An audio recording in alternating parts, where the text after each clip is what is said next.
Bonjour, c'est Gilles du site boursicoté.com. Voici l'analyse technique matières premières pour cette journée du vendredi 27 septembre 2013. Et nous commençons cette analyse par l'or avec un mouvement qui confirme que le contact ici qui s'est fait avec cette zone majeure des 1308 $ l'once était un contact de retournement, puisque depuis nous avons des points bas successifs qui sont de plus en plus hauts, des contacts répétés avec la vol sup, avec même des phases ici d'exagération, et un retour sur le retracement des 38,2%. Donc même avec une cassure ici du 61,8, il semble que le retour ici sur 1292 soit en train de s'éloigner. Bon, on a rebondi ici sur une zone qui était précédemment une zone majeure, même s'il y avait une petite attaque ici sur cette phase. Il semblerait que les cours de l'or soient en train de reprendre le chemin de la hausse. Donc pour l'instant, le mouvement se fait tout de même dans un mouvement assez faible du point de vue de la dynamique. Les indicateurs nous montrent un mouvement très hésitant avec des croisements ici en dehors des zones de surachat survente, un MACD qui a très peu d'amplitude. Donc ici sur cette phase, on a quand même une tentative de neutralisation de la poursuite du mouvement baissier moyen-long terme, puisque suite ici à la cassure de cette zone majeure, il n'y a pas de relais, c'est-à-dire qu'on a rebondi ici, et puis on s'est stabilisé, comme je dirais, si cette hausse ici nous avait stoppé la dynamique moyen terme qui est toujours en cours. Pour l'instant, donc, tant que l'on reste dans ces zones, il faut attendre un test ici de cette zone de résistance oblique baissière qui est ici matérialisée en rouge pour vraiment avoir des signaux de sortie de cette tendance moyen-long terme. Tant que l'on reste sous cette zone, on est toujours potentiellement dans une poursuite de mouvement baissier. Par contre, tant que l'on reste ici au-dessus de 1308, nous aurons ce que nous appellerons une zone neutre, neutralisation de la tendance moyen-long terme baissière. Donc neutralisation dit peu de mouvements intéressants à faire, en tout cas du point de vue moyen terme. Par contre, sur une prochaine cassure ici de cette zone des 1308, je ne donnerai pas cher des précédents 1292 et donc de la poursuite d'un mouvement baissier qui pourrait s'inscrire donc dans une continuité moyen-long terme. Sur le WTI, là aussi nous avons une phase, des signaux de continuité baissière, sauf que il semblerait que la tendance soit en train de s'essouffler ici. Nous avions un objectif à 102,09 $ le baril.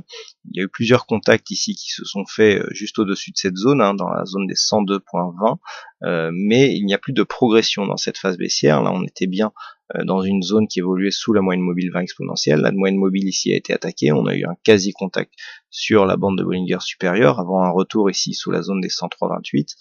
Donc on est pour l'instant dans une phase de stabilisation. Alors, cette phase de stabilisation fait suite à la cassure ici de cette zone majeure des 104,58 $ le baril.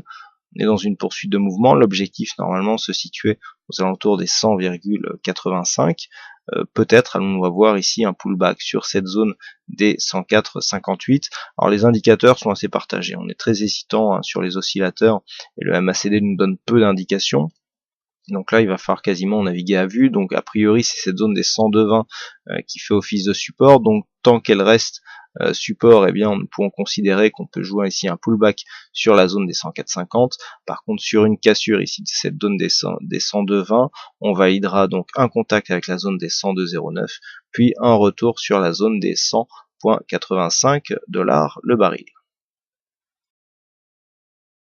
Et enfin sur le Brent, mouvement quasiment équivalent, bon, on était beaucoup moins baissier sur cette phase de sortie, donc on a validé ici une phase de sortie, cassure de support, on est venu donc consolider, on avait déjà bien expliqué ces contacts ici, cassure du 23,6, 38,2, on vient valider un contact avec les 50, deuxième contact avec les 50, on oscille entre le 50 et le 38,2, bon, on est dans une phase de stabilisation, un peu comme ce que nous avons sur le WTI, sans vraiment avoir de signal de retour d'un possible mouvement haussier court terme. Donc pour l'instant, nous sommes dans un range, qui évolue entre 107,50 et cette zone ici des 110 $ le baril.